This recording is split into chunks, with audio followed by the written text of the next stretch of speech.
ஆசாரியர்களின் பிள்ளைகளான யோனத்தானும் அகிமாசும் தாவீதிற்கு செய்தியை அறிவிக்கிறவர்களானபடியால் இன்றோகேல் என்ற இடத்தில் நின்று கொண்டிருந்தார்கள்.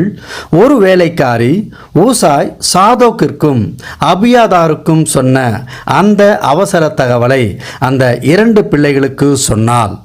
ஒரு பிள்ளையாண்டான் இந்த தகவலை அப்சலோமிற்கு அறிவித்தான்.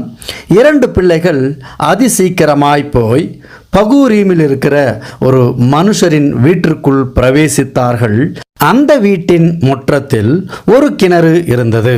அதில் இறங்கினார்கள். அந்த வீட்டிற்கு சொந்தக்காரி ஒரு பாயை எடுத்து கிணறு தெரியாத வண்ணம் மூடி அதன் மேல் நொய்யை பரப்பி வெயிலில் காய வைத்தாள்.